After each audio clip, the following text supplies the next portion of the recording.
தாய் தமிழ் உறவுகளுக்கு வணக்கம். நீங்கள் பார்த்துட்டு இருக்கிறது டெக்ஸ்டாய்டு தமிழ். நான் கரண்.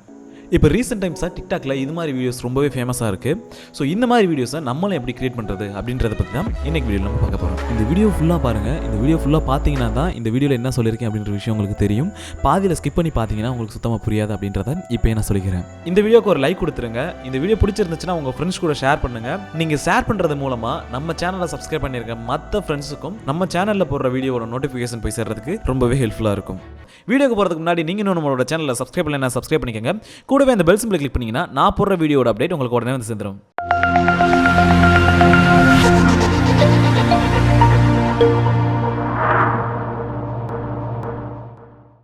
இந்த அப்ளிகேஷனோட பேர் டோப்பை. இந்த அப்ளிகேஷனோட லிங்க் நான் டிஸ்கிரிப்ஷனில் கொடுத்துருக்கேன். உங்களுக்கு வேணும் அப்படின்னா நீங்கள் அதை போய் டவுன்லோட் பண்ணிக்கோங்க. நான் இப்போ அந்த அப்ளிகேஷன் ஓப்பன் பண்ணிக்கிறேன். ஓப்பன் பண்ணோடனே இந்த அப்ளிகேஷனோட இன்டர்ஃபேஸ் இப்படி தான் இருக்கும். இப்போ கீழே பார்த்தீங்கன்னா உங்களுக்கு நிறைய டெம்ப்ளேட் கொடுத்துருக்காங்க. இந்த டெம்ப்ளேட் எல்லாத்தையும் யூஸ் பண்ணி நம்ம வந்து வீடியோ கிரியேட் பண்ணிக்கலாம். இப்போ நம்ம கிரியேட் பண்ண போகிறது வந்து டிக்டாக்ல ட்ரெண்டிங்காக இருக்க ஒரு போஸ்ட் வந்து கிரியேட் பண்ண போகிறோம். ஸோ அதுக்கான டெம்ப்ளேட்டை நான் வந்து சூஸ் பண்ணிக்கிறேன். உங்களுக்கு வேறு ஏதாச்சும் வச்சு கிரியேட் பண்ணணும் அப்படின்னு நீங்கள் நினச்சிங்கன்னா கீழே நிறைய டெம்ப்ளேட் கொடுத்துருக்காங்க. அதெல்லாம் வச்சு நீங்கள் வந்து கிரியேட் பண்ணிக்கலாம். நீங்கள் உங்களோட மொபைலில் வீடியோ கிரியேட் பண்ணுறதுக்கு முன்னாடி உங்களோட மொபைலில் நெட் ஆனில் இருக்கா அப்படின்றத ஒரு தடவை செக் பண்ணிக்கோங்க. ஏன் நான் சொல்கிறேன்னா, நீங்கள் போஸ்ட் கிரியேட் பண்ணுறதுக்கு முன்னாடி அவங்க கொடுத்துருக்க டெம்ப்ளேட் வந்து ஒரு தடவை டவுன்லோட் ஆகணும் அப்படின்னா நெட் தேவை. ஸோ அதனால் உங்களோட மொபைலில் நெட் ஆனில் இருக்கா அப்படின்றத ஒரு தடவை செக் பண்ணிக்கோங்க. சரி, ஓகே. நான் இப்போ கிரியேட் பண்ண போகிற போஸ்ட்டோட டெம்ப்ளேட் வந்து செலக்ட் பண்ணிட்டேன். செலக்ட் பண்ணோன்னே கீழே பார்த்தீங்கன்னா கிரியேட் அப்படின்னு ஒரு ஆப்ஷன் கொடுத்துருப்பாங்க. அந்த ஆப்ஷனை கிளிக் பண்ணுங்க. அதை கிளிக் பண்ணோன்னே உங்களை ஃபேஸ்புக்கோ இல்லை ஜிமெயிலோ வச்சு லாகின் பண்ண சொல்லும். உங்களுக்கு எது கம்ஃபர்டபுளோ அதை வச்சு லாகின் பண்ணுங்க. ஸோ நான் இப்போ என்னோட ஃபேஸ்புக் யூஸ் பண்ணி லாகின் பண்ணிக்கிட்டேன். லாகின் பண்ணோடனே கீழே பார்த்தீங்கன்னா கிரியேட் அப்படின்னு ஒரு ஆப்ஷன் இருக்கும். அந்த ஆப்ஷனை கிளிக் பண்ணுங்க. கிளிக் பண்ணோடனே நான் முன்னே சொன்ன மாதிரி டெம்ப்ளேட் வந்து டவுன்லோட் ஆக ஆரம்பிச்சிடும். டவுன்லோட் ஆகி முடிச்ச உடனே ஆட்டோமேட்டிக்காக எடிட் பண்ணுற இடத்துக்கு உங்களை எடுத்துகிட்டு போயிடும். இப்போ மேலே பார்த்தீங்கன்னா ஒரு ப்ளஸ் ஐக்கான் இருக்கும். அந்த ஐக்கானை கிளிக் பண்ணி உங்களுக்கு எந்த ஃபோட்டோ வேணுமோ அந்த ஃபோட்டோவை செலக்ட் பண்ணிக்கலாம். ஸோ நான் எந்த ஃபோட்டோ வச்சு போஸ்ட் கிரியேட் பண்ண போகிறேனோ அந்த ஃபோட்டோ வந்து நான் செலக்ட் பண்ணிக்கிறேன். ஃபோட்டோவை செலக்ட் பண்ண உடனே உங்களோட போஸ்ட் வந்து எவ்வளோ பெருசாக வேணும், நீங்கள் செலக்ட் பண்ணியிருக்க ஃபோட்டோ எவ்வளோ பெருசாக இருந்தால் தெளிவாக தெரியும் அப்படின்றத நீங்களே ஈஸியாக கிராப் பண்ணிக்கலாம். உங்களோட ஃபோட்டோ சிறுசாக தெரியுது, அதை கொஞ்சம் அட்ஜஸ்ட் பண்ணி வச்சா பெருசாக தெரியும் அப்படின்னு நீங்கள் நினச்சிங்கன்னா அதில் கிராப் பண்ணுற மாதிரி ஒரு ஆப்ஷன் கொடுத்துருக்காங்க. அதை வச்சு நீங்கள் ஈஸியாக கிராப் பண்ணிக்கலாம். ஃபஸ்ட்டு ஃபோட்டோ நீங்கள் அட்ஜஸ்ட் பண்ணி முடிச்ச உடனே செகண்ட் ஃபோட்டோ அட்ஜஸ்ட் பண்ணணும் அப்படின்னு நினச்சிங்கன்னா ரைட் சைடில் லைட்டாக ஸ்வைப் பண்ணால் போதும், செகண்ட் ஃபோட்டோக்கு வந்துடும்.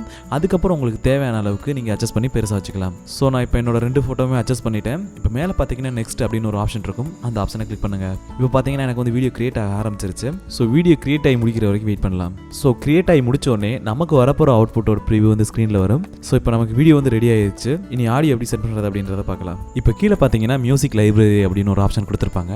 அந்த ஆப்ஷனை கிளிக் பண்ணுங்கள். கிளிக் பண்ணோன்னே நமக்கு அடுத்த ஒரு பேஜ் வரும். அந்த பேஜில் டாப் ரைட் கார்னரில் பார்த்தீங்கன்னா மை மியூசிக் அப்படின்னு ஒரு ஆப்ஷன் இருக்கும். அதை கிளிக் பண்ணிங்கன்னா நம்ம டிவைஸில் இருக்க எல்லா மியூசிக்குமே வரும். நீங்கள் எந்த மியூசிக் வச்சு கிரியேட் பண்ண போகிறீங்களோ அந்த மியூசிக் வந்து அதுலேருந்து செலக்ட் பண்ணிக்கோங்க. ஸோ மியூசிக்கை செலக்ட் பண்ணி முடித்த உடனே அந்த மியூசிக் எதுலேருந்து எது வரை ப்ளே ஆகணும் அப்படின்றத கிராப் பண்ணிக்கிற மாதிரி ஆப்ஷனும் அதை கொடுத்துருக்காங்க. உங்களுக்கு தேவையான அளவுக்கு அந்த சாங் வந்து நீங்கள் ஈஸியாக கிராப் பண்ணிக்கலாம். ஸோ நம்ம கிராப் பண்ணி முடிச்ச உடனே அப்ளை அப்படின்னு ஒரு ஆப்ஷன் வந்து ஸ்க்ரீனில் வரும். அதை கிளிக் பண்ணுங்கள். ஸோ நம்ம மியூசிக்கை செலக்ட் பண்ணி முடிச்ச உடனே நமக்கு ஒட்டுமொத்த வீடியோ ஸ்க்ரீனில் ப்ளே ஆக ஆரம்பிச்சிடும். ஸோ நமக்கு இந்த போஸ்ட் வந்து நம்ம எக்ஸ்போர்ட் பண்ணணும். எக்ஸ்போர்ட் பண்ணுறது ரொம்ப பெரிய வேலைலாம் இல்லை. மேலே டாப் ரைட் கார்னரில் பார்த்தீங்கன்னா சேவ் அப்படின்னு ஒரு ஆப்ஷன் இருக்கும். அந்த ஆப்ஷனை கிளிக் பண்ணிங்கன்னா நீங்கள் கிரியேட் பண்ணி வச்சிருக்க வீடியோ வந்து எக்ஸ்போர்ட் ஆக ஆரம்பிச்சிடும். எக்ஸ்போர்ட் ஆகி முடிச்ச உடனே அந்த வீடியோவை ஈஸியாக நீங்கள் சோஷியல் மீடியாலையும் ஷேர் பண்ணிக்கலாம். அது மட்டும் இல்லாமல் அந்த வீடியோ வந்து உங்களோட ஸ்டோரேஜில் வந்து ஸ்டோர் ஆகிக்கிறோம். ஸோ இந்த வீடியோ இவ்வளோ தூரம் பார்த்துருக்கீங்க, எனக்கு ரொம்பவே சந்தோஷமாக இருக்குது. இந்த வீடியோ பிடிச்சிருந்துச்சுன்னா என்னை என்கரேஜ் பண்ணுற விதமாக ஒரு லைக் மட்டும் கொடுத்துருங்க. இந்த வீடியோ பிடிச்சிருந்துச்சு, என் ஃப்ரெண்டுக்கு இதை ஷேர் பண்ணால் நல்லா இருக்கும் அப்படின்னு நீங்கள் ஃபீல் பண்ணீங்கன்னா உங்கள் ஃப்ரெண்ட்ஸ் கூட அதை ஷேர் பண்ணிக்கோங்க. இந்த வீடியோ பிடிச்சிருந்துச்சுன்னா லைக் பண்ணுங்கள், கமெண்ட் பண்ணுங்கள், மறக்காமல் உங்கள் ஃப்ரெண்ட்ஸ் கூட ஷேர் பண்ணுங்கள். மீண்டும் இது மாதிரி அடுத்து ஒரு நல்ல வீடியோவில் சந்திப்போம். அதுவரை உங்களிடம் இருந்து விடைபெறுவது உங்கள் கரண். டடா.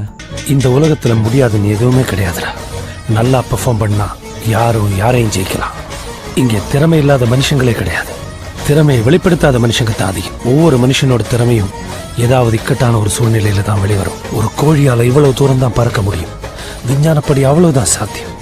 ஆனா அதோட கொஞ்சம் ஒரு பருந்து தூக்கிட்டா ஒரு தென்னை மர உயரத்துக்கு பறந்து பறந்து துரத்தும். இந்த தைரியம் தான் வேணும். தெய்வத்தான் ஆகாதெனினும் முயற்சி தன்மை வருத்த கூலி தரும்.